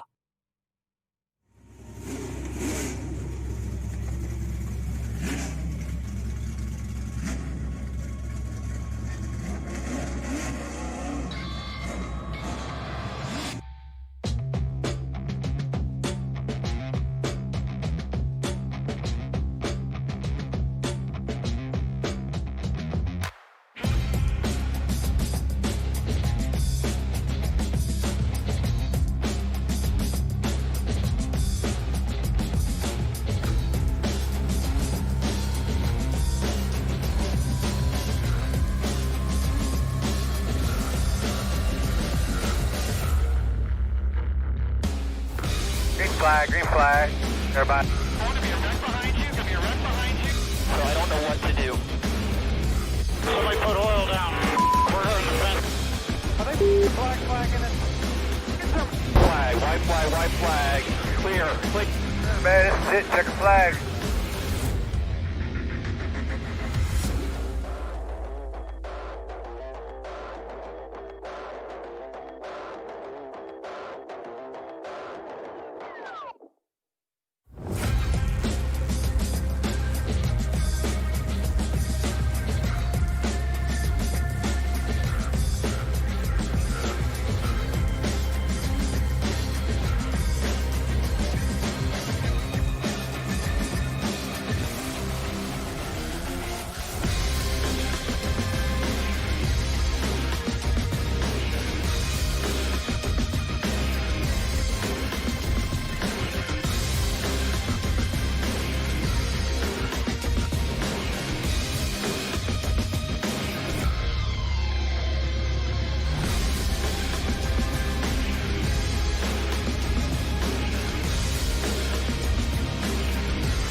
Growing up as a kid in Oklahoma, where I'm from, the Chili Bowl is the biggest race that we have.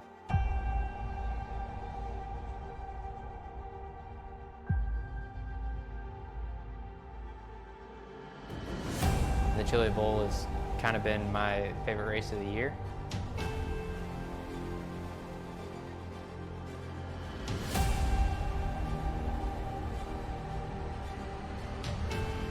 Growing up a dirt racer in Oklahoma, that's kind of the holy grail.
Boy, these iRacing iFlag cars are fast tonight.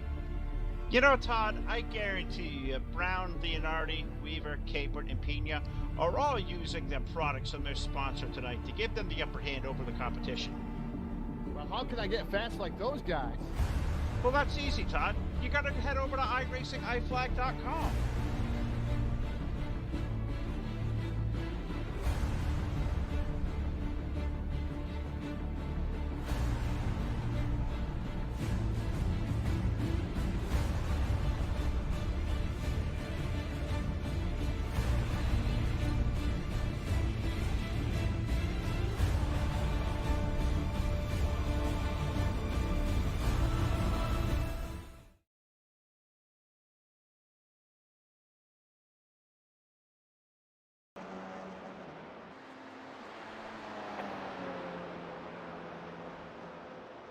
Welcome back, ladies and gentlemen, to the British Sim Racers TCR Sunday Cup here on Forever Sim Racing. It's Jake Sperry joining alongside with Caitlin Penny here in the commentary booth. And, of course, Byron Rodney here on the cameras for us as a one-week temporary when Marco Barbanera comes back for us in a week's time at Lime Rock Park. This is the final race of the night. It will be 30 minutes. It will be 15 laps worth of racing, and the track conditions have all changed here. Big reverse grid, but the lights are on, the headlamps are on, the clouds have descended over the Temple of Speed, and all of a sudden, cold conditions mean that the Temple has decided it's time that maybe a couple of sacrifices may be in the offing. Caitlin, these conditions are cold, and on a cold tyre series like this, where it does take time to get up to temperature, these are the most nightmarish conditions that there will be until rain comes into the iRacing service at some point in the future. I just hope the drivers remember that it's a double-length race. It's not now or never. It's not straight away or never. And well, I say you do get time to kind of rethink, recalculate. Just have a little break on the straights. Still, you need to make sure that you don't feel too much pressure at the start. Otherwise, you're just going to throw the whole thing away, especially on cold tires when everyone is riled up for the start, raring to go. This could be where the weekend unravels, but I hope it won't be, because it's been a very, very strong one, a very clean one, surprisingly clean, very respectfully clean between all of the drivers so far, and I've been impressed. Let's just hope they don't let me down now. A win for Nico Foggy, a win for Johnny Brandon. Now what between them? Brandon behind, as he's only looking to think about one thing and one thing only, and those are those showdown points. Both drivers have already booked their place into the quote-unquote chase, being the showdown. Here's the next question, though, Caitlin. You've got about a minute to answer this. Who takes the momentum heading to Lime Rock and takes initiative in showdown points? I mean, you have to say it's got to be Johnny Brandon. He is the champion. Nico Foggy. He is the championship leader at this point, with all due respect to Johnny Brandon. Brandon himself has quite a few showdown points. He's close to Brandon in both that and the championship overall. Although, you know, it's always the person who is in front who has the advantage, and Foggy will know that. He'll know that he has a little margin, a little buffer, and I think that if you're looking for momentum and you're looking for that kind of psychological advantage over your opponents, it's got to be Nico Foggy. Although, admittedly, we did see him getting a little bit desperate on the last lap of the last race. Obviously, not really considering that second place may be better than potentially throwing away all of those points, despite the fact he's leading the championship. So needs to be careful about that. Yeah. Although, Brandon not quite close enough to him in terms of either main points or showdown points just yet. Well, we'll see how this plays out as practice expires on everyone at Autodromo Nazionale Monza here. And this is going to be the big race, 30 minutes, 15 laps. And we're going to see how this one all plays out. The qualifying grid then is as follows. Julian Janowski will be on the pole position with Carl Hardy alongside him. Jim Flanagan and Steve Cooley start 3rd and 4th, with Charles Kellyman 5th, Michael Bingham in 6th. Rich Warmingham goes from 7th, John Roberts in 8th. Then it's James Leggett, his teammate, and David Ayers rounding the top 10. From there, it's Scott Malcolm, Dean Timms, Dan Blake and Martin Sampson, Kip Stevens and Dan Brown, followed by Sean Gardner and Adam Hedgecock. Lane O'Connor from 19th, Carl Jackalette rounds the top 20, followed by Maxwell, LaValle, Danes, Van Gool, Deemer, Beard, Bear, Bass, Foggy and Brandon 28th and 29th, and Adam McNally makes the 30 that take to the grid. It is dark and it is going to be a dingy race to finish this one. Lights are all on front of the front stretch. Green flag goes and 30 minutes puts on the clock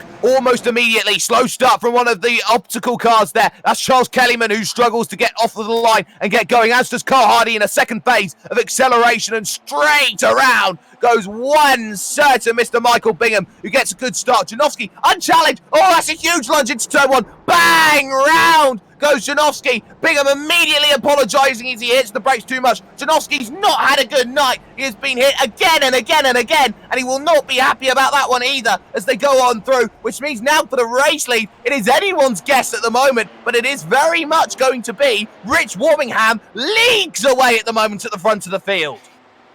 Well, I expected things like that to happen in the first 2 races. I suppose you can't really have 3 in a row go that well, but whatever the case, Janowski will be rightfully aggrieved about that. That was quite a lunge there. Anyway, in the background... Sorry? There's cars off in the background. One of them is Nicole Foggy. So Foggy goes straight on then at the Della Roggia as he had to try and avoid a big incident. They were checking up into the section and Foggy just caught the back of the year 1 car. That's Jackalette. Round went Van Gool. Jackalette took 2 more hits as they went through. Track stayed clear. We stayed green for the time being. But ultimately, this race just getting to a case of drivers trying to find out who they can battle with in the early stages, side by side. Jim Flanagan for Team Mad trying to go at it with Carl Hardy in the Result Clothing team. No dice at the moment as they go through. No chance of making that one happen. Behind that, though, there is Charles Kellyman, who loses out to Scott Malcolm in terms of position. As wide goes Steve Cooley in the year 1 car, trying to find his little battle. Kip Stevens on the back of this as well, and he's got to be careful about how he gets through. Let's not forget Kip Stevens, yet to get a podium this season, is currently in the top 9 without scoring a single showdown point. So we're getting to the end of the first lap now. We're about to see exactly what the order is when it all updates itself. And it's going to be, well, not Julian Janowski who leads the opening lap, unfortunately. It's Rich Warmingham. So Rich Warmingham leads, followed by Carl Hardy. And then Jim Flanagan in 3rd place, followed by Leggett and Roberts. Although Leggett and Roberts are already side by side, so that looks like it might change. We've got Roberts on the outside line. He goes past Leggett down towards the corner. Now we're almost 3 wide in the background there between Malcolm, Cooley, Kellyman's in there as well, as is Kip Stevens. Kip Stevens gets out ahead of Kellyman in all of that, and then the rest of the pack stream through in the headlight glare. They do, as they look to all try and find as much pace as possible. These conditions are not the best for visibility. They are having to use those headlamps and make sure that these Audis have their good battles. The 2 Boosted Motorsports machines at it together at the moment. They've already sorted themselves out. Wide goes one Mr. Scott Malcolm. This is going to open the door up for Steve Cooley to have a look down to the inside. And they're 3 wide to the first Lesmo. That's brave from Kit, who thinks about going down to the inside. Small little tap then to Cooley in the year 1 car. But the Momo driver gets his way through and moves up the position that he needs. Now Scott Malcolm thinks about getting aggressive through the second Lesmo. And he gets his result that he wants. Year 1 going backwards. Hardy and Flanagan were side by side there. They're side by side again. Although Hardy got out of the corner ahead, he's not out of the water just yet. And you've got now James Leggett on the tail of them as well. That's not Leggett, that's Roberts. So John Roberts has got, well, actually I said he got past Leggett at the start of the lap. And now he's attacking for 3rd position for the podium places. So, of course, that does tend to happen when you have a reverse grid. Of course, the faster drivers come through from behind and the order keeps changing. You're going almost 4 wide in the background, definitely 3 wide, up towards out towards the Parabolica, Kellyman, Stevens, Sampson, and up front, John Roberts not quite getting third. I thought he would do there. He definitely went for a full-out attack, and I expect that it might change going down towards turn 1 here, because as we're coming across the start-finish line, the two of them are separated by less than a tenth of a second, Flanagan and Roberts. Roberts almost shoving him down the straight. I think he is shoving him down the straight, and now they might go 3 wide with Hardy. This is for second. This is for second position. They're going to fight hard for it, but ultimately it's Flanagan who's best on the brakes. Can he check it up? Yes, he can, but he's going to be so pinched on that inside. He'll have no run off the exit, and bingo, that's a position for John Roberts. He moves up to second, but already 3 seconds behind Rich Warmingham, which is not what he wants at this stage. Look how they're scrapping in the middle of the pack. You got Ayers side by side with the likes of Adam McNally. You got Lane O'Connor serving a slowdown penalty. Sampson at it with Johnny Brandon, Dan Brown, all there, all trying to gain as many positions as possible. These opening exchanges always going to be difficult over 15 laps. They're 1/5 of the way through this race at the end of this one, but ultimately they now need to start thinking about this race, because Rich Warmingham might just have the lights to flag, I run away, I win because nobody can get anywhere near me sort of race. So continuing on their way, we've got John Roberts now holding off Jim Flanagan. So they've swapped places, and Flanagan going for it again on the outside line up towards the very end. Slow down for Roberts? Possibly, yeah, that looks like a slowdown for Roberts there. No, I'm not sure actually. I think he just... Oh yeah, definitely a slowdown. Yeah, he definitely just checked off of it. I didn't quite get to see whereabouts that was, but he did drop all 3 positions, so that has to be serving a penalty from a lot earlier in the lap. It very easily can be done in the iRacing simulator. You have to be so careful about how you go out there and attack and try and make those positions. Look at the train behind Steve Cooley, though. Behind Cooley, Charles Kellyman, Carl Jackalette, Adam Hedgecock, Chris Daines, and Steve Lavallee. And here is Carl Jackalette in the year 1 car, thinking about a way down the inside. Can he procure a position off of Charles Kellyman? Some say it's easier said than done, but that is one position that's got. And Steve Cooley, I think, immediately plays the multi-roll and says, thank you very much. I'll let you have that one as they go down through. Now there's a push from Adam Hedgecock, and this could be 4 wide on the front stretch. Do you dare? Look at this. This is bold, Chris Daines. It's 2 wide and then 3 wide as they almost play hexagon formation as they think about who's the best on the brakes. Here they go down in, and they get themselves cleanly through 3 wide. Oh, straight on, bang! Bang, bang, bang! Huge accident as they go through. Caution comes out for it, and a massive hit there as the Excite Energy car went straight on into them. Goodness me, yeah, that was clumsy there. And a couple of... Oh, wow, goodness, yeah, wow, flying over the curb. Didn't see exactly how that was caused, but that was a big incident, and the caution out, so the field is going to bunch up again, and that's not going to be good for Rich Warmingham. He was 4.6 seconds out in the lead, so he'd built out a huge lead at this point in the race. And, well, he's now going to have Jim Flanagan, Carl Hardy et al. Right on his tail. That was all Adam McNally. He missed his braking point, and I don't think that was intentional. He's not that sort of character for Excite Energy, but he went straight into his own teammate there in the middle, and 3-4 vehicles getting involved. A massive crash that caught everybody up, and what a shame this is for Rich Warmingham at the front of the field. He was in total control. He was 4.5 seconds clear of the field here, Caitlin. All of a sudden, safety car, and bang, gaps eradicated. McNally was playing bowling even before he got to the corner there, because he'd already taken off Sampson and Timms, and I think that just unsettled him, because then he was shooting over the grass into Brandon and Brown, and yeah, that was very clumsy. I expect he's going to get a hefty penalty for that one. But anyway, I'm sure he knows that he made that mistake, so I don't mean to rub it in.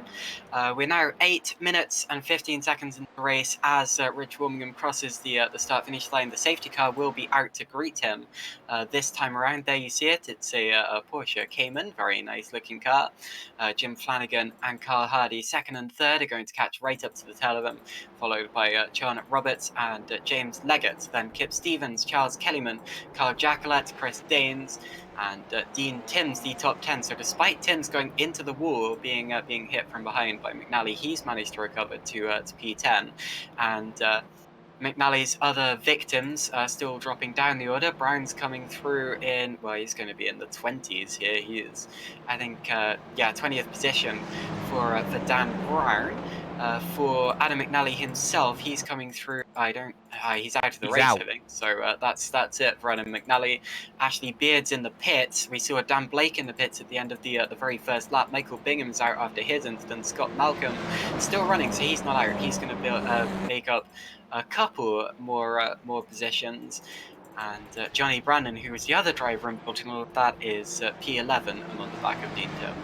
Well, big incident, and it was Excite Energy who both created the incident and took the brunt of it. Ashley Beard had the biggest hit. We say often, though, that these vehicles are built like a ton of bricks, and that can be the big difference here. These vehicles can take a bit of a battering, but even vehicles built like a nuclear bunker sometimes are susceptible to a bit of damage, and that was the case in terms of Ashley Beard, Adam McNally and co. after massive hit heading into the opening corner, the Variante Diretta Filio. It does mean that this race probably will not go on laps 15, will probably be gone to time, that being 30 minutes worth of racing action, which is not going to be very helpful for those at the front, but it does mean that an extra lap or so could be lopped off. In terms of big gainers in the field, Carl Jacquelet is up 12 places, Kip Stevens up 9 of his own, Chris Daines is up 14, Johnny Brandon up a good 18 places at the moment in this race. The big gainers are there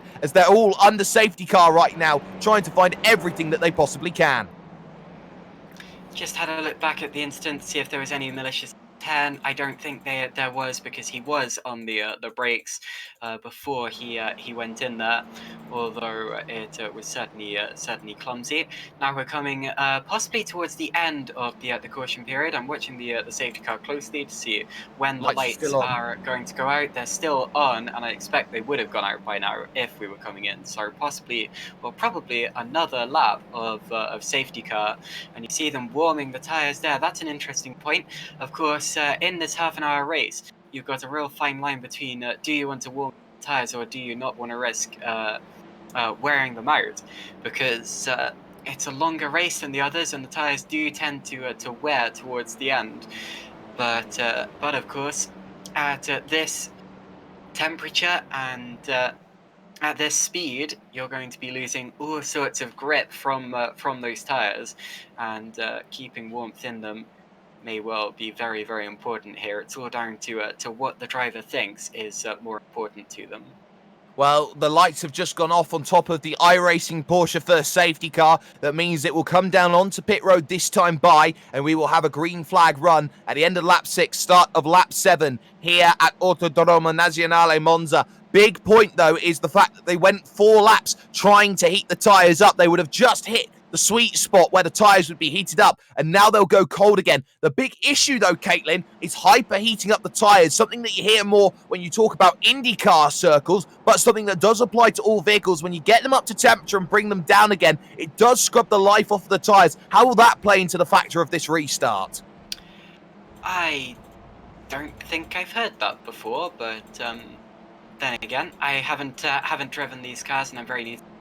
But whatever the case, if that is the case, and I expect they're going to have to be wary of it, whatever the case, as you see, the pack is bunched right up again, and I think that's what they're going to be thinking about more at the restart. It's all going to be about picturing where your opponents are, and I expect the drivers will be bracing themselves going down into the first chicane, praying that they don't get absolutely clobbered from behind. And I expect, unfortunately, that there's more chance of that happening at a restart than at a restart, simply because some drivers can get complacent about things like that. And as we've seen before, safety cars breed safety cars.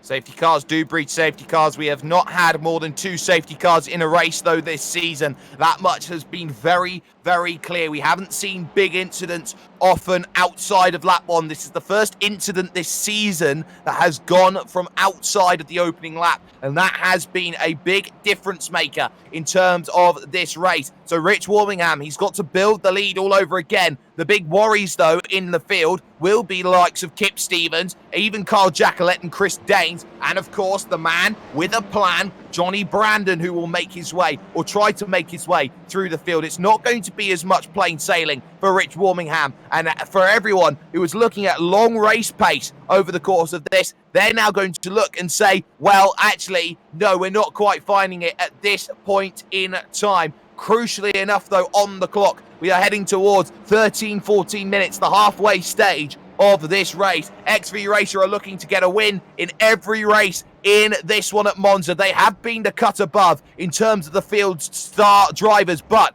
every driver knows that they have a chance in this series. That's why the reverse grids are there. That's why you can fight with everything that you possibly have, and that pace will check up behind one Rich Warmingham as the pace car will dive in at the end of this lap through the Parabolica section. Bang! Into the wall! Into the wall! My goodness me, that's John Roberts, who's got it all wrong under safety car, weaving way too much, and he needs weaving 101 lessons because he's got it all wrong.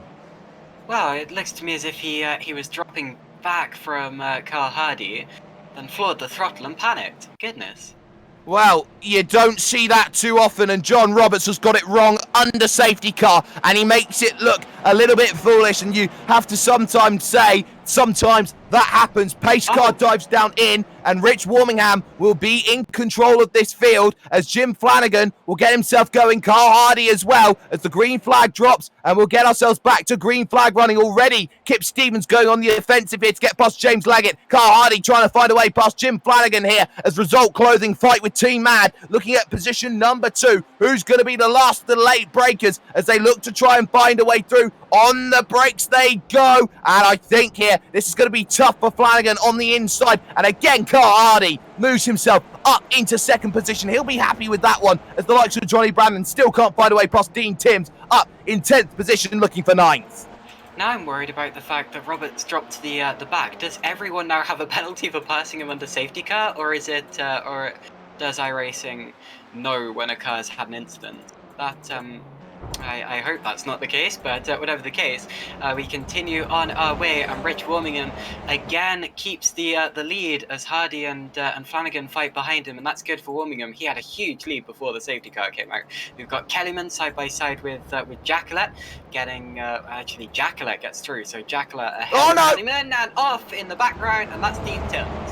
Dean Timms, he doesn't find Armco. That's very, very crucial, but he will be able to keep going. He's got to be careful about this rejoin, though. He knows he's going to be right on that racing line, and everyone's going to have to try and go around him. They do. We stay green, though, here at Monza. They're side by side, too wide and too deep. Johnny Brandon trying to get past Carl Jacquelet, and Jacquelet lets him have it. Steve Cooley under pressure. Here's Nicole Foggy. What a break from Nicole. That was early from Steve Cooley because he let Steve LaValle find a way through as well. Lane O'Connor might want to find a chance to get by as well. Here's James Leggett, though, trying to find a way through. This is Chris Daines, who makes a way by, and Daines is the man on a mission, making brilliant progress. He's now into 5th place, looking to pick up his first win of the season in the 900, and BritTech Simsport would love to go to Lime Rock with a victory and really take some momentum and claw some points back in the team's championship. Here comes Hardy on the back. Oh, here comes Flanagan on the back of Hardy across the start-finish line. And it looks to me as if he's going to go for it. Rich Warmingham has already built up a second lead again. 1 second. Fantastic. Flanagan going to the inside of Carl Hardy. Hardy brakes slightly later and does get it slowed in time. Flanagan has to back out of it. In the background, Clip Stevens comes through 4th, followed by Daines Leggett. Now, who else is going for a move? I'm sure that some people are going to into the chicane. You've got Maxwell and Gardner side by side with Alan Hedgecock, who's in there as well, and Hedgecock comes out behind all of them. Peter Van Gool's gained a couple of places, heading down towards the straight, the chicane rather, and those are fighting the lower positions of the top 15. It's actually relatively stable at the front, probably more stable than we've seen it all the way through any of the 3 races so far. It's all kicking off behind, though. I've just noticed that Chris Daines is up from 23rd on the grid to P5, so he's had a wonderful start to this race. And I say start because although we're just over 17 minutes into the race, we haven't really had that much green flag running. But Wormingham already stretching his legs, as Hardy, Flanagan, Stevens are all in a chain behind. They are all in the chain, and Chris Danes needs to get onto the back of Kip quickly. Oh, and Leggett's make the going move. wide. And yes, Leggett does go wide. Can he save it? Yes, he does. So James Leggett does well. Foggy's got to be careful on the exit. Does well on that exit. So Johnny Brandon makes his way through. But James Leggett then was under pressure coming up the hill into Ascari. He was looking on the brakes. Did he just outbrake himself there? Yes, he did. He went straight on, caught the curb, caught the gravel, was able to save it on the skates that you do get in these Audi RS3s. They do struggle with being on a surface that is not asphalt. But once again, here is Carl Hardy, the man under pressure for Result Clothing. The York Guard under pressure as now here comes Flanagan once again, trying to get past here. Team Mad looking to try and make this move. There's Kip Stevens just being happy to be patient in the background on the brakes. 10 minutes to go. Will be 5-ish laps worth of racing left. And now they've got Danes on the back, and Chris Danes will want to be a man possessed trying to get through, and he's got to do so as quickly as he possibly can to chase down Rich Wormingham if possible. Yeah, but Wormingham's still getting away. 1.4 seconds. It's almost as if slipstream doesn't apply to the back of his car. But anyway, Flanagan and Hardy fighting again. Flanagan's got back through into second position. Hardy not willing to let him get away at this point in time. And why should he be? Kip Stevens has worked his way up from 15th on the grid. He is currently 4th. With Chris Danes on the back of them as well. He's worked up from 23rd on the grid. Johnny Brannan from 29th is 6th currently. No, he's not, because Nicole Foggy from 28th on the grid has already got past him. Brannan, of course, went into the gravel slightly, possibly a little bit surprised by James Leggett going off when they went through Oriente Ascari last time around. And Hardy's going for it. He is as he heads through the small kink left up the hill to Ascari. Kip Stevens now gets aggressive then. Very rare you see Kip go so aggressive as he makes the move down to the inside. Chris Danes is going to try and follow him as a pick, and he gets exactly what he wants, the position. So Stevens up onto the podium. Now Chris Danes moves into 4th position and now starts thinking about, okay, Jim Flanagan next, and can we, if we can, catch Rich Wormingham, which is going to be the toughest challenge in this field. Leggett under pressure. He gets a bit of grass, and Steve Lavalley is going to get a freebie here. Cookies, thank you very much. And there's a position on the run to Parabolica. So, again, on the extra Parabolica, Kip Stevens has got the better run there with Chris Danes in close contention. So it's going to be Flanagan followed by Stevens, then Danes and Hardy across the line. Foggy classified ahead of Brandon this time round after passing him on the last lap. 3 wide. Going 3 wide with Danes and Stevens and Flanagan towards turn 1. Danes is on the far right, and it's going to be Stevens in the middle as Hardy gets over the grass and very nearly loses it. No! Keeps it under control, and Danes goes sideways, touches the gravel. He's going to lose plenty of time.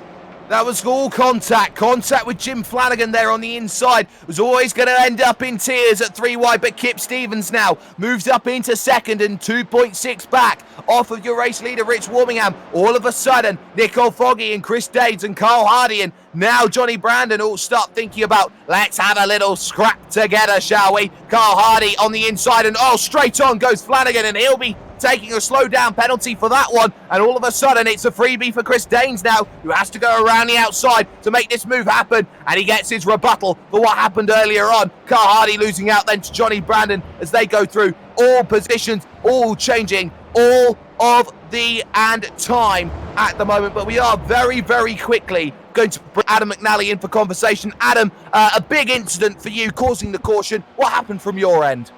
Just missed me brake and locked up. Touched the 2 cars in front, sent us onto the grass, and then big massive incident. Feel absolutely terrible for it.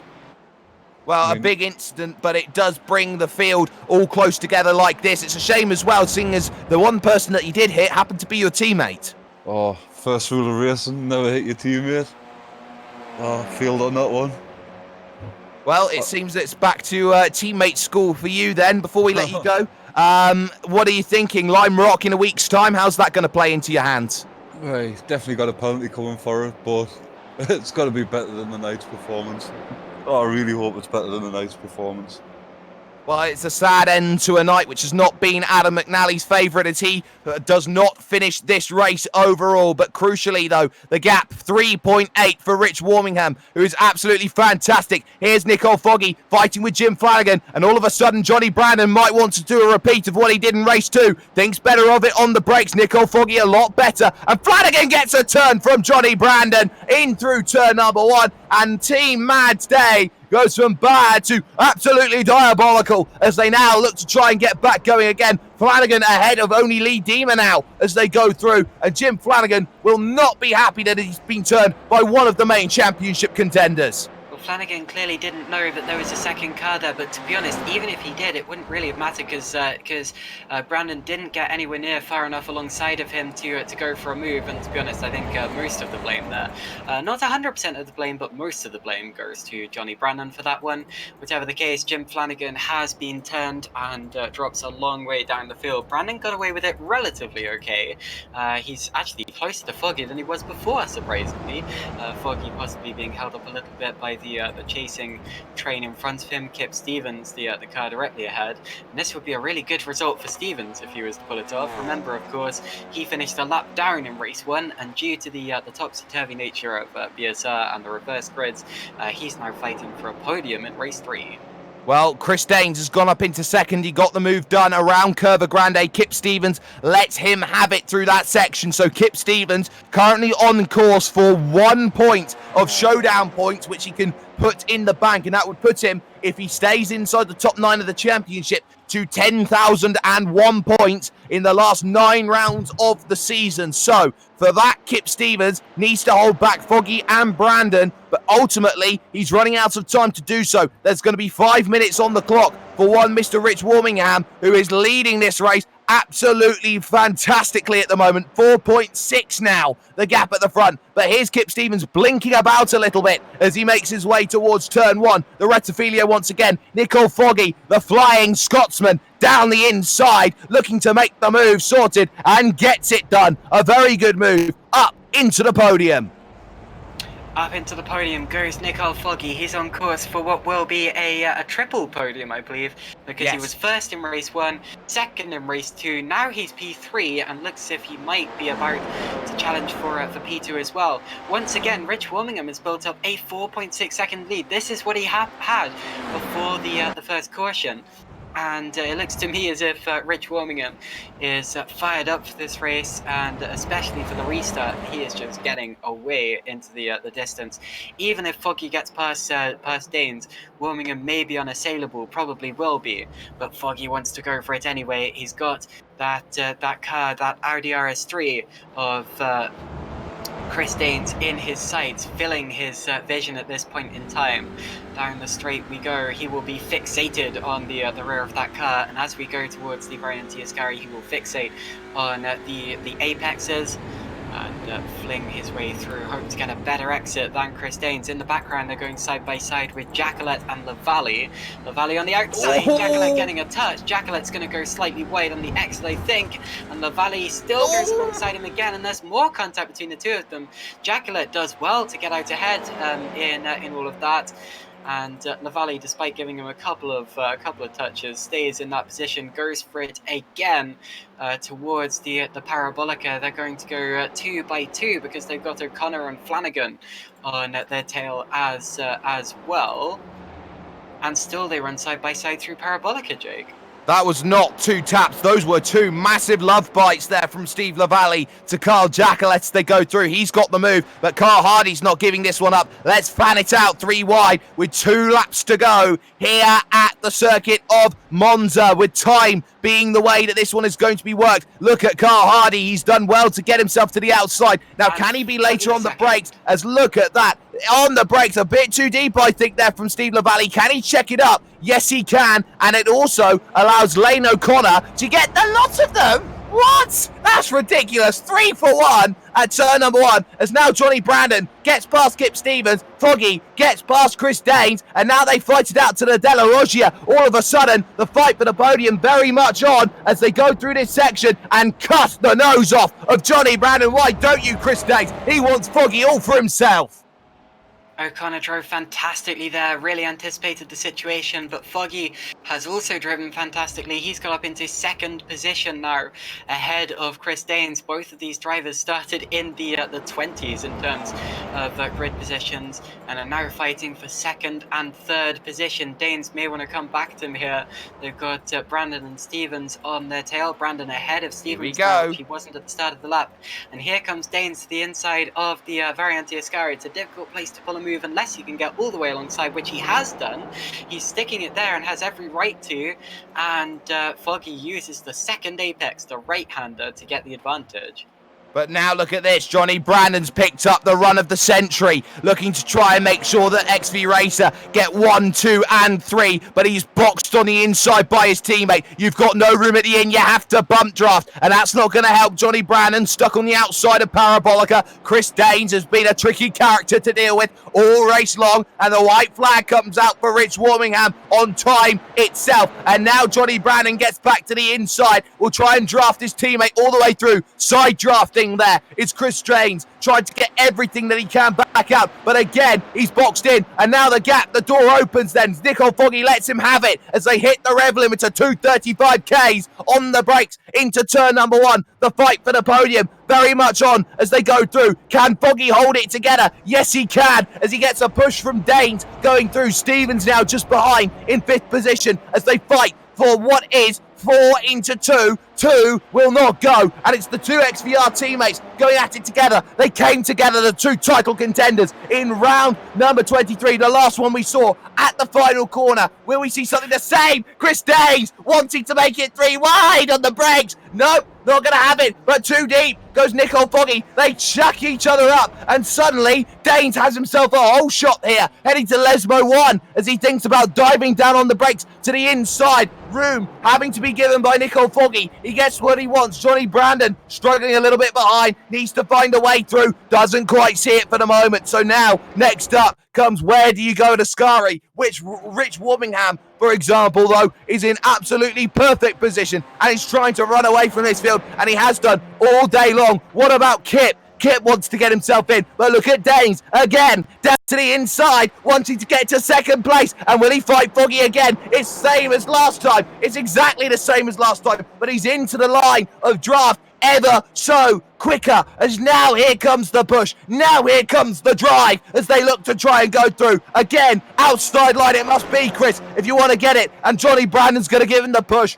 Rich Warmingham, though, will pick up his first win in BSR TCR, and he gets it for XV Racer in the pitch black of night. And there's drama as Johnny Brandon is in the gravel coming through the final section. He got turned on the nose there of Chris Danes. I didn't quite see all of what happened, but it does mean that Nicole Foggy picks up second, and get that, first bonus points for Kip Stevens in this race. You cannot write how good this weekend has been of BSR TCR, Caitlin.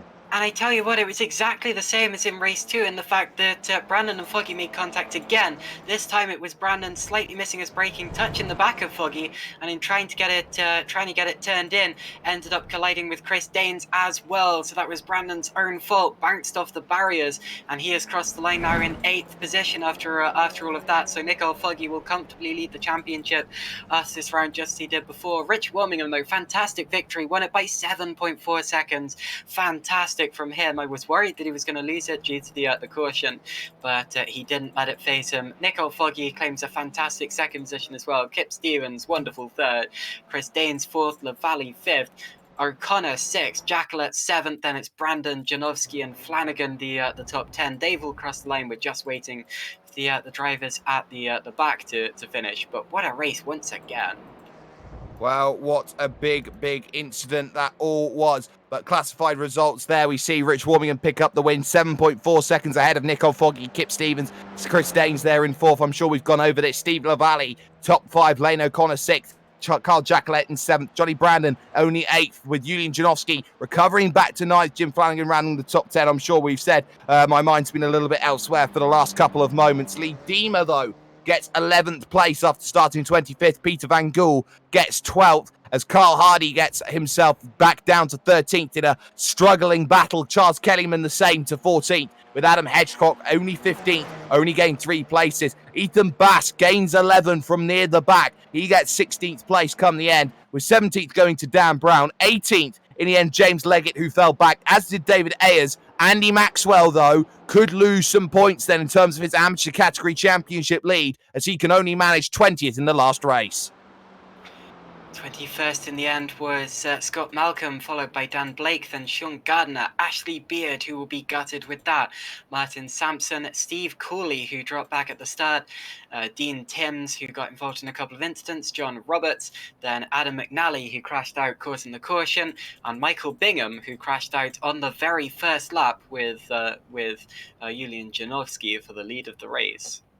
A big result for many, a big incidents aplenty in the final races. The lights come off here at Monza. Our racing action comes to a close with Forever Sim Racing. And more importantly than that, 1 week's time, make sure you join us here. The final chance to get inside the top 9 becomes so paramount. You've got to keep your eyes on it. You've got to keep checking out, because Lime Rock Park will be the fight, the biggest scrap, the biggest battle possible. Make sure you stay with us at Forever Sim Racing for that. But from Caitlin Penny, and also to our stand-in for this week, to Byron Rodney, I have been Jake Sperry. My goodness me, Nicole Foggy has been a cut again. 3 podiums, 3 top 2 finishes. That's why he leads the championship right now in bonus points, or showdown points, I should say, as well. And he just gets what he wants in the final stages. Johnny Brandon, 2 mistakes have cost him big points, and he'll have a long road to recovery,